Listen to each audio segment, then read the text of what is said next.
that gentleman the line. That's the easiest way. Now. All right, Dennis, you're off now. All right. All right.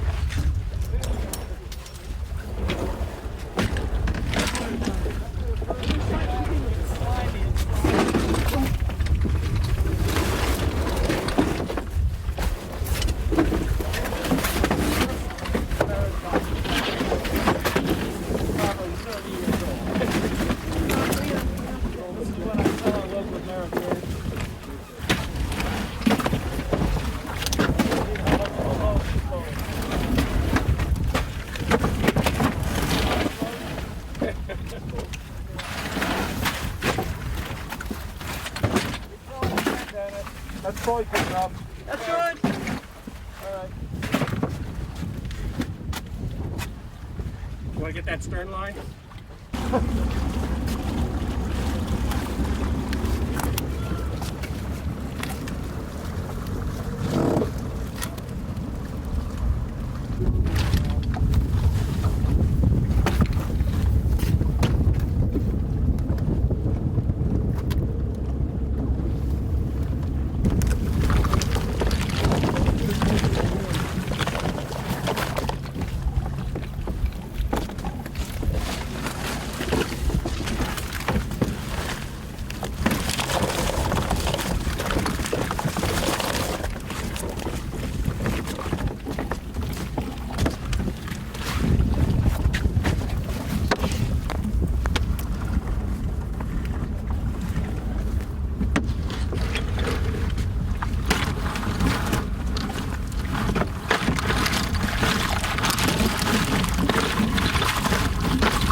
Kind of starting even with that dock, and just drift from there. Yep. Inside of these rocks. Yep, inside of it, like just basically, as soon as you get to even with me, going that way is great. Yeah, inside of those rocks, you got it. Not in too close, just because we had to tell health that you can't reach them from shore. Yeah, not in too close. Yeah, we don't. Yeah. Yep. We don't want to put signposts out saying, "Come right here." Come get me. I'm gonna travel now. Can't even do that. Okay, let's go. Start dumping? Yep. So just kind of sprinkle them, not all in a pile. Sprinkle them, got it.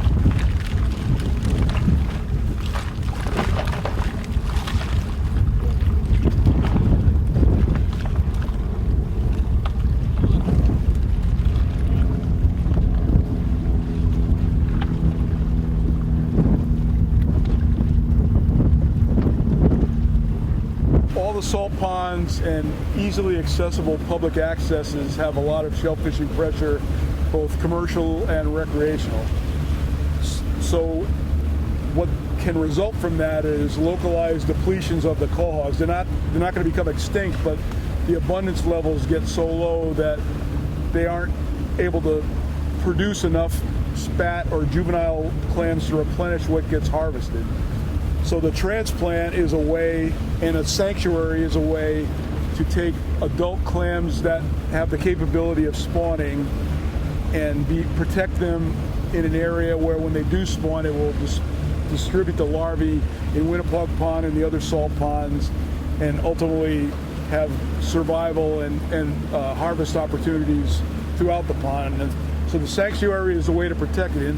In the case in Narragansett Bay, the waters where we took them from, even though they're unsafe for consumption, if once the clams are moved for a period of time, they are safe for consumption. But when we do a transplant where it results in a harvest situation. We normally do it so initially the clams would be placed in an area that's closed. They would have an opportunity to spawn, and then in the wintertime, the shell fishermen are able to access the clams and harvest them. So we get at least one spawn out of the clams before they're harvested. So if they spawn next summer, their offspring will settle, and so normally three to probably 4 years before they would hit a legal size. I mean, it depends. Some places they grow quickly, some places they grow more slowly, but it really kind of comes down to, you know, the minimum size of 1 inch thickness is designed so before they're harvested that even those clams would be able to spawn at least one time. So that's, you know, minimum size and possession limits. All those things are our approach at trying to manage the stock. It's really hard to know how many people are going to come here and shellfish. But what happens is even with a 1 peck for resident and 2 peck for resident and 1 peck for non-resident possession limit, you know, obviously it's easy public access. It's easy to overfish it. So by doing the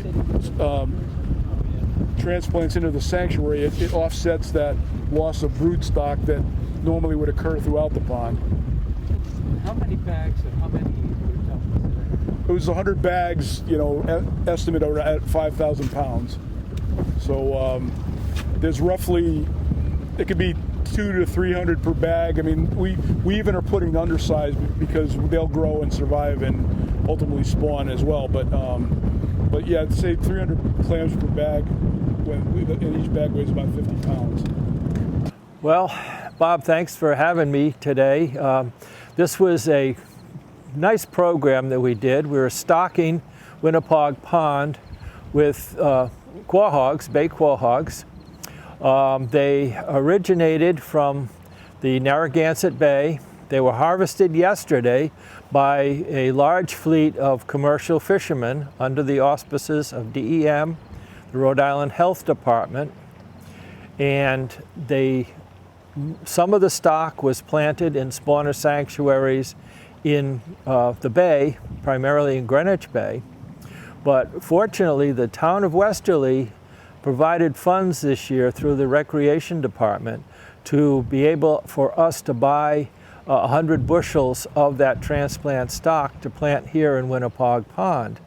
So this is what enabled us to do this. And we had our volunteers from the Salt Ponds Coalition, obviously some neighbors that came by to help out, as well as some commercial fishermen and staff members from the Westerly Recreation Department. So we had a good group of volunteers, which makes light work. And also the town DPW volunteered their truck. So we had a truck to transport the shellfish. Now, why this is important is this is a continuation of a project that I began back in the late 1970s, where we closed up an area in Winnapaug Pond. It's perfectly clean. We closed it up to harvesting, and then we have been routinely stocking this area with sexually mature adult shellfish, primarily quahaugs. We have done oysters and scallops in the past with limited results, but the quahaugs have been a very good result. So by placing these quahaugs, we did 100 bushels of quahaugs today. We brought those adult quahaugs in, scattered them around in the spawner sanctuary. And what will happen is over the next few months, they will depurate themselves, they will dig themselves in, and come next spring when the weather warms up, primarily in June, they will reproduce. And why this is important is we have so many quahaugs in close proximity. When they spawn, there is an improved probability of fertilization.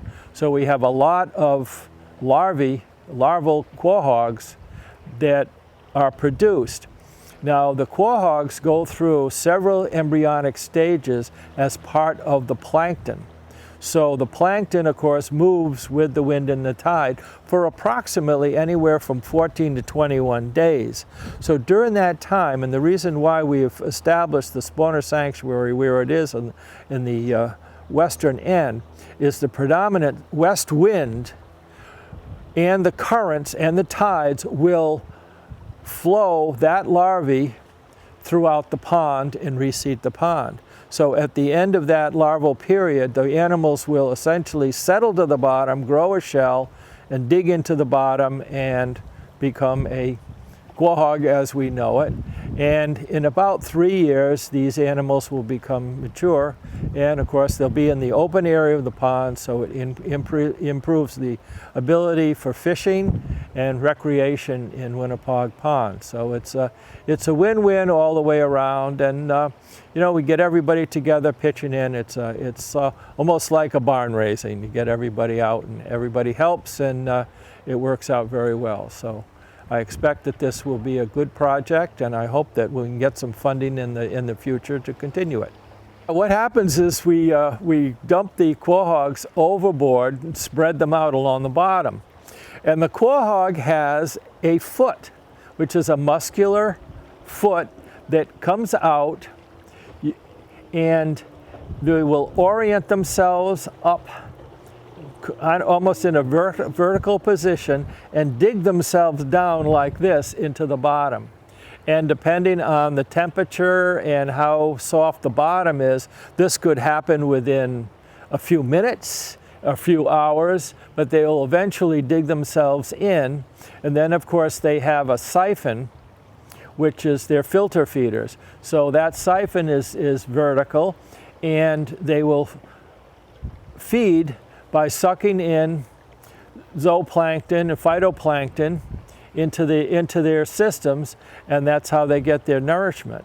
And they actually have two. They have a in-current siphon, which the water comes in, it filters through the gills, and then an ex-current siphon that spits it back out. But they have this muscular foot. When you open up a quahaug, the biggest, hardest part of it is that foot that uses to work its way down. It's kind of fun if you've got the time to sit and watch them. The little quahaugs will burrow in seconds, but the big ones is a little more of a physical, you know, distribution, weight distribution for them to go. Where did these quahaugs come from? They came from Narragansett Bay, the upper part of Narragansett Bay.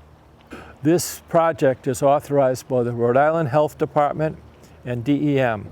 All of the shellfish that are brought in here has been analyzed by the health department to be clean except for bacteria.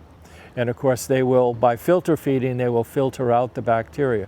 They've also been checked for shellfish diseases to make sure they're healthy clams when they go in. So all these safeguards are put into place. And as you saw today, you had enforcement officers on the boat to make sure that all protections are adhered to.